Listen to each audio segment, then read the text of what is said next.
I once met a woman who was literally starving, living in a tiny room with nothing but faith and a dream. She came to me and said, "Florence, I have $7 to my name, and rent is due in 3 days. What do I do?" And I looked at her with all the love in my heart and said, "Darling, you're looking at the wrong bank.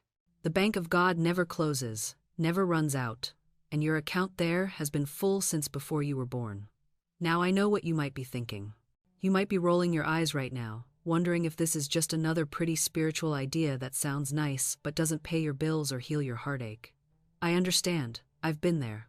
I've held eviction notices in my trembling hands. I've watched my own bank account drain to nothing. I've felt that crushing weight in your chest when you don't know where the next dollar, the next opportunity, the next breath of hope is coming from. But here's what I discovered that changed absolutely everything, and it's what I'm going to share with you today. There is an unlimited source of supply that exists right now, in this very moment, and it has nothing to do with your current circumstances, your past mistakes, your education, or who you know. This supply is governed by spiritual law, as precise and reliable as the law of gravity. And once you understand how to work with it, everything shifts. That woman I mentioned? She walked out of my office that day, spoke her word of faith, and within 48 hours received a check in the mail from a source she hadn't thought of in years. Not $7, not 70, but 700, exactly what she needed, with extra besides. This isn't magic, this isn't luck, this is law. And today, I'm going to show you exactly how to claim what's already yours from the Bank of God. Because, darling, you've been standing outside a vault filled with your good, and you've had the key in your pocket this whole time. You just didn't know it was there. Now, let me tell you something that might shock you. Most people treat God like a stingy banker who's looking for reasons to deny their loan. They approach with their hat in their hands, apologizing for even asking, hoping maybe, just maybe, they'll get scraps from the table. But that's not how the Bank of God operates. That's not how it's ever operated. The Bank of God doesn't deal in scarcity. It doesn't have limited funds or strict lending requirements based on your credit history. The entire vault is yours already. Your name is on it. Every blessing, every miracle, every answered prayer exists right now in the invisible realm, waiting for you to make your withdrawal with the right mental attitude. You see, the universe doesn't respond to begging, it responds to claiming. There's a massive difference between the two, and once you understand it, your entire life shifts. When you beg, you're operating from lack. You're saying, "I don't have, and I probably don't deserve, but maybe if I grovel enough."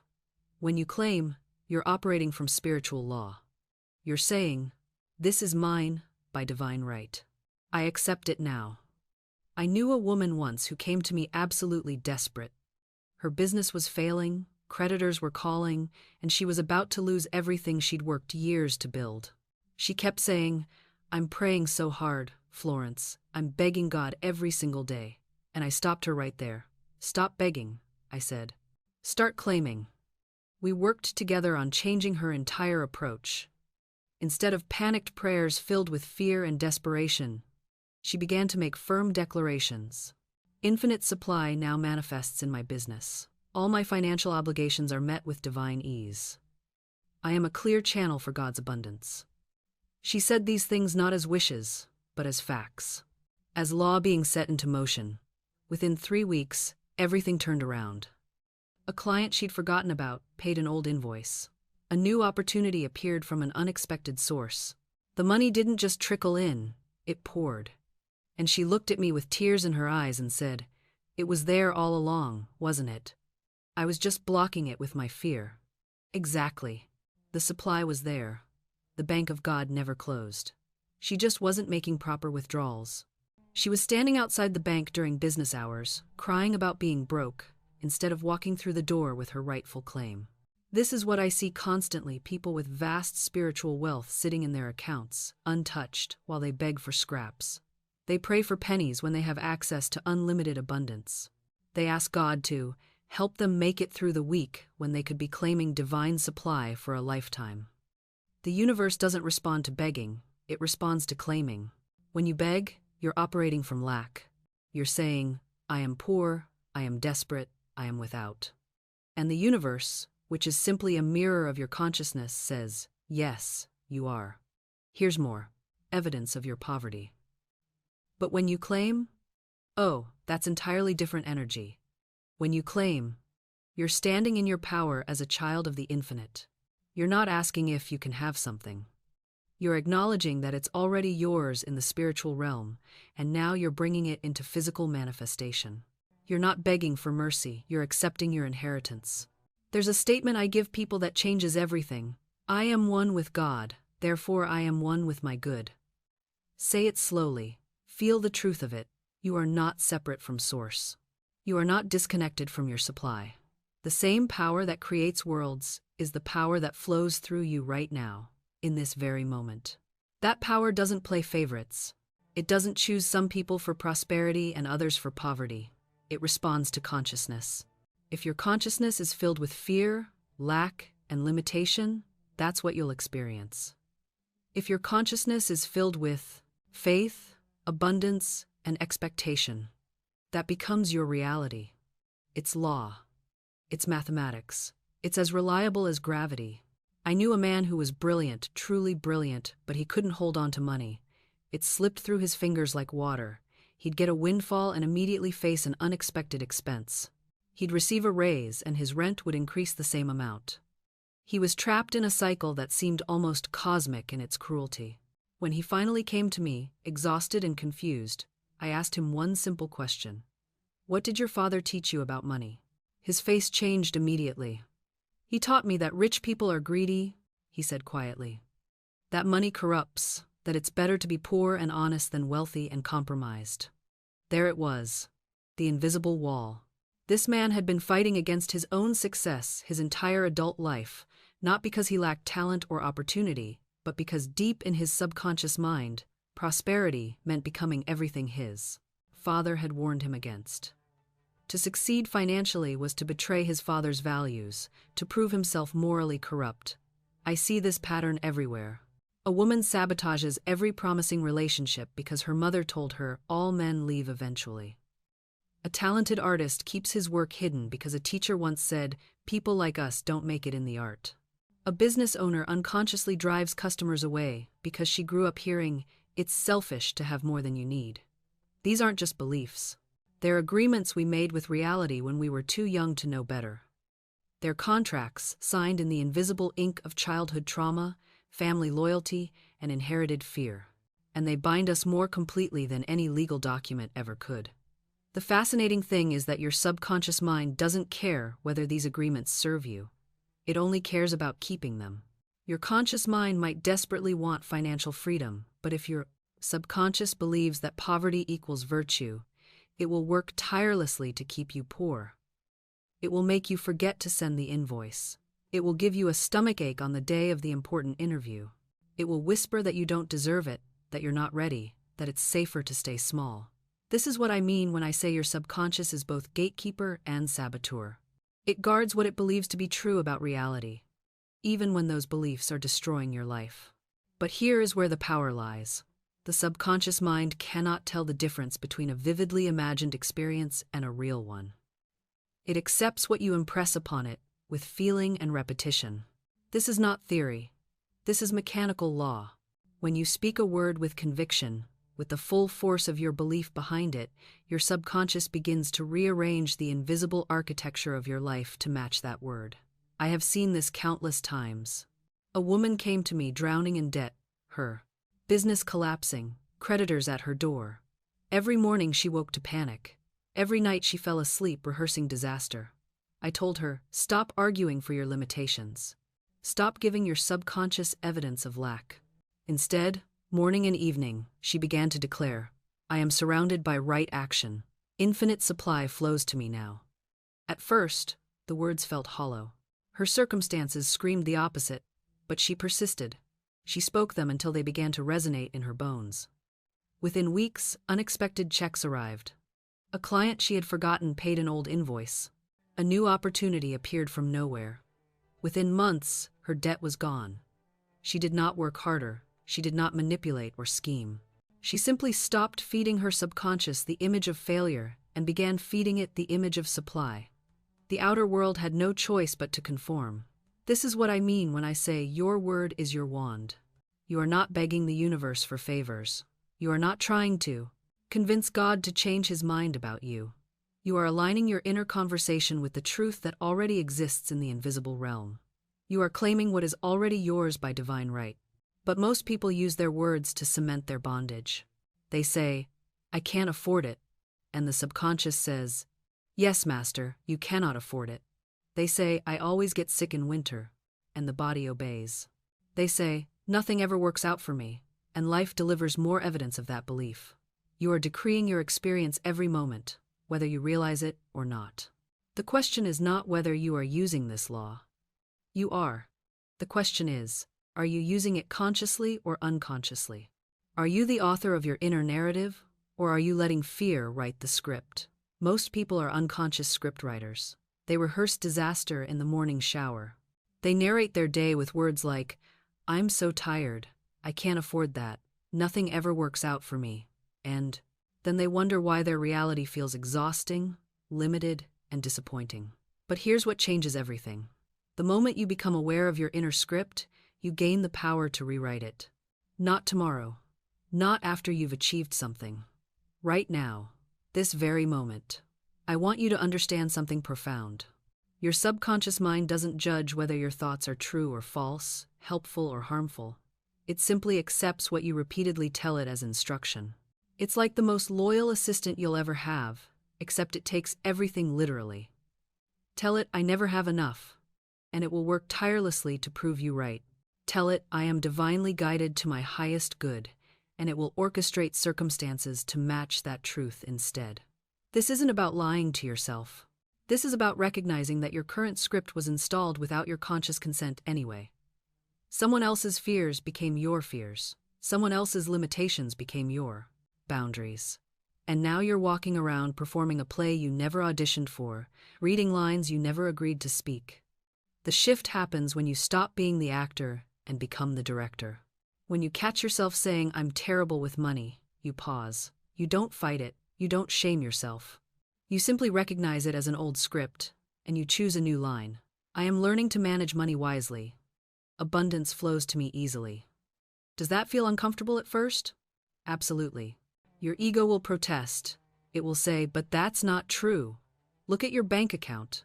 And here's where faith enters the conversation. Not blind faith, not wishful thinking, but the kind of faith that understands. Your current circumstances are the result of yesterday's thinking.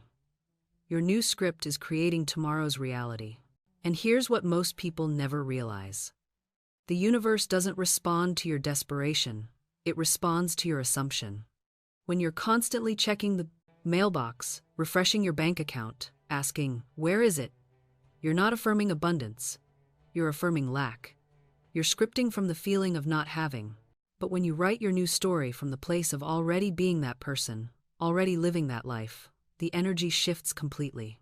I once knew a woman who wanted to move from a cramped apartment to a beautiful home with a garden. For months, she complained about her small space. She told everyone how badly she needed to move. Nothing changed. Then someone taught her about mental scripting. Instead of complaining, she began to live as if she already had what she wanted. She bought fresh flowers each week, the kind she'd put in her future garden room. She acted as though space was abundant. She spoke about, when I'm in my garden, instead of, if I ever get a garden. Within 6 weeks, an unexpected opportunity appeared. A family friend needed someone to house-sit a cottage with a garden for almost nothing. She lived there 2 years, then bought her own place. The circumstances didn't shift because she wished harder. They shifted because she stopped energizing the old story of lack and began embodying the new one. This is what I mean by rewriting your life script. You're not pretending. You're not lying to yourself. You're making a deliberate choice about which story you're going to tell, and more importantly, which story you're going to believe and live from. Your subconscious mind doesn't know the difference between a vividly imagined experience and a real one. When you repeatedly script yourself as confident, successful, peaceful, loved, your subconscious begins to accept this as fact. And what the subconscious accepts, the outer world reflects. So let me ask you, what story are you telling about yourself right now? Not what you want to be true someday. What story are you actually living inside, moment to moment? Because that story, my friend, is your real script. And it's playing out in your life with astonishing accuracy. Now, here's where most people hit a wall. They think changing the story means sitting down once a week and visualizing for 10 minutes while their inner dialogue screams the complete opposite the rest of the time. That's not rewriting, that's wishful thinking with a meditation cushion. Real story changing happens in the trenches of your daily thoughts. It's catching yourself mid-spiral when you're catastrophizing about money and stopping to ask, is this the script I want to direct my life? It's noticing when you're narrating your relationships with resentment and actively choosing a different interpretation of the same facts. Because here's something crucial. The facts of your life are neutral until you wrap them in meaning. Your bank balance is just a number. Your last conversation is just words that were exchanged. The opportunities you see or don't see are filtered entirely through the story you're already telling. 2. People can live virtually identical circumstances, and one sees tragedy while the other sees transformation in progress. Same facts, completely different stories, completely different lives. I once knew someone who was let go from their job. The story they first told themselves was, I'm not good enough. The economy is terrible. I'll never find something better. I'm too old to start over. That story had them paralyzed for months, applying half-heartedly to positions beneath their skill level, vibrating at the frequency of defeat. Then something shifted. They didn't get a new job first, they got a new story first. The story became, this is making room for what's actually meant for me. I'm being redirected toward my real work. Doors are opening in ways I haven't even imagined yet. Same unemployed person, same bank account draining, but different story.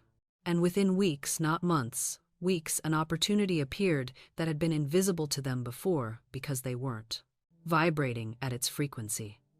The story you're telling yourself right now is creating a vibrational address, and life can only deliver to the address you're broadcasting. You can't be living in the frequency of nothing ever works out for me and expect packages meant for everything is always working out for me to arrive at your door. So you've got to change the story. Not because the old story is morally wrong or makes you a bad person, but because it's not getting you where you want to go. It's not opening the doors you want opened. It's keeping you locked in a pattern that no longer serves you. And here's what I want you to understand. Changing your story doesn't mean lying to yourself. It doesn't mean pretending everything is perfect when it's not. It means choosing a new interpretation of the same facts. Let's say you've been rejected 5 times this month. The old story says, see, I'm not wanted, I'm not good enough. This is proof that I'll never succeed. The new story looks at the same 5 rejections and says, I'm being redirected. Something better is lining up. Every no is clearing the path for the perfect yes. I'm being protected from what's not meant for me. Same facts, completely different frequency, completely different outcome. Because when you tell yourself the second story, you don't collapse, you don't quit, you keep moving, keep showing up, keep vibrating at the level of someone who knows their good is on the way. And that vibration is what magnetizes the breakthrough. I've watched this happen over and over again. The person who treats setbacks as setups keeps going just long enough to hit the opening. The person who treats setbacks as proof of their unworthiness stops 3 feet from gold. Your story determines your stamina. Your story determines whether you're in the game long enough to win. Now, some of you are thinking, but what if I change my story and nothing changes? What if I do all this inner work and my circumstances stay exactly the same? Here's the truth. Your circumstances might not change overnight, but your experience of those circumstances will transform immediately. And that shift in experience is what changes everything downstream. When you stop resisting what is, when you stop arguing with reality, when you stop making your current circumstances mean something terrible about you, you free up a massive amount of energy. Energy that was locked in resistance, in resentment, in fear, and that energy becomes available for creation, for inspiration, for aligned action, for seeing opportunities you were blind to before. And here's what I know to be eternally true. The universe doesn't respond to desperation, it responds to certainty. It doesn't answer begging, it answers claiming. When you speak as though it's already done, when you feel as though it's already yours, When you give thanks before you see the evidence, that's when matter rearranges itself to match your inner conviction. I've watched this unfold time and time again. The woman who couldn't pay her rent but affirmed, "Infinite Spirit, you are my supply. My needs are met abundantly and instantly." 3 days later, an unexpected check. A forgotten account. A spontaneous gift. The universe always has a way, but you must open the way with your word. The man who was passed over for every promotion, year after year, until he stopped complaining and started declaring, "I am in my right place, doing my right work, and I am greatly rewarded." Within a month, a position opened, one he hadn't even known existed, perfectly suited to his gifts. His employer sought him out. You see, when you're in alignment, the universe doesn't just give you what you asked for. It gives you something better than you imagined. Because divine intelligence knows the perfect outworking of your desire. Your job isn't to figure out how. Your job is to stay faithful to the end. And what does that mean practically? It means when doubt creeps in, and it will you speak your word again. You don't entertain the worry. You don't rehearse the problem. You turn immediately back to the truth. That is an illusion. The truth is, I am supplied. I am guided. I am divinely led. It means you watch your words like a hawk. You stop saying, "I can't afford it." Instead, you say, "That's not where I choose to spend right now." You stop saying, "I never meet the right people." Instead, you say, "My perfect relationships are seeking me now." Language matters because words are thoughts made flesh. It means you act as if. You dress for the life you're claiming. You make space for what's coming.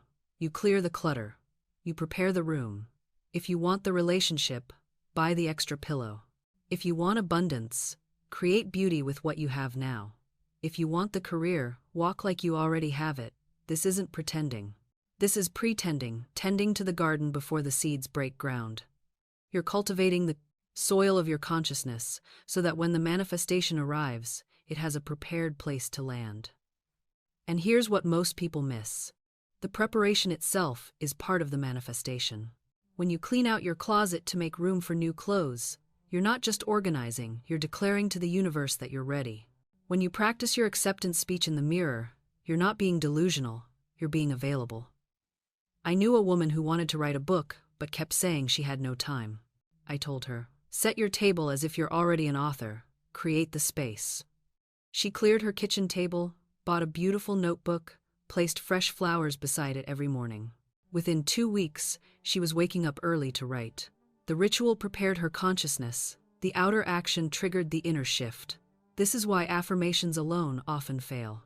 You can say, "I am wealthy," 1,000 times, but if you're living in chaos, treating your belongings carelessly, and speaking lack over your finances, your subconscious doesn't believe you.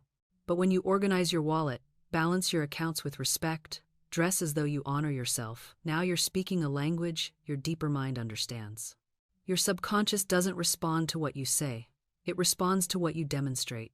So, when you're waiting for your manifestation, ask yourself, how would I be living if this were already true? Not in the big, external ways that require the thing itself, but in the small, internal ways that only require your decision. Would you be more patient? Be patient now.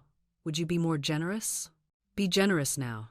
Would you carry yourself with more confidence? Stand taller today. You're not mimicking the future, you're creating the frequency that magnetizes it. And here's the beautiful paradox. The moment you fully inhabit the consciousness of having, you often realize you already have more than you thought. Not because your circumstances suddenly changed, but because your perception did. You see the abundance that was always present but invisible to your contracted state. The waiting becomes fullness. The preparation becomes the prize. And the manifestation, when it arrives, feels less like a miracle and more like a homecoming, because you've already been living there in consciousness. You've already prepared the room, set the table, opened the door. All that remains is for the physical world to catch up to the reality you've been faithfully tending in the invisible. And when the physical does catch up, and it will, it always does, there's something I must prepare you for. Because this is where many stumble, even after they've done everything right. When your demonstration arrives, when that check appears, when that call comes, when that door opens, you must receive it as though you always knew it was coming. Not with shock, Not with desperate gratitude that sounds like relief. Not with the energy of finally, after all this time. Because that energy says, I was in lack, and now I'm rescued. And we don't build our demonstrations on the consciousness of rescue, we receive from overflow. From expectation fulfilled. From the simple, quiet knowing that this is how things work in my world. I've seen people pray and affirm and visualize for months, and then when the thing arrives, they grab at it. They clutch it. They thank everyone with an energy that reeks of surprise and scarcity. And you know what happens? The demonstration often slips away again, or it comes with complications, or it never quite settles into permanence. Because the way you receive is just as important as the way you ask. When you receive with surprise, you're actually denying the consciousness that created the demonstration in the first place. You're saying, I can't believe this happened, which is quite literally a statement of disbelief. And the universe, always listening, always matching, responds to that frequency. But when you receive, with gracious acknowledgement, yes, thank you, this is lovely, as if you've just been handed the coat you ordered, exactly as specified, exactly on time, now you're in alignment. Now you're receiving from the consciousness that knows this is natural, normal, expected. This is how supply flows in my world. This is how doors open in my experience. This is the rhythm of my life. And from that consciousness, the demonstration doesn't just arrive, it stays. It multiplies.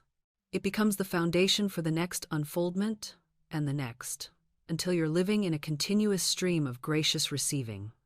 This is the part they don't tell you in most teachings. They tell you how to ask, but not how to receive. They tell you about manifesting, but not about maintaining. They give you the prayer, but not the practice of living, as though prayer is already answered. So, let me give it to you straight. Your job is not just to call your good to you. Your job is to be someone who naturally receives good, someone who expects it, someone whose inner world is so saturated with the feeling of fulfillment that when the outer demonstration appears, it feels like coming home, not like winning the lottery.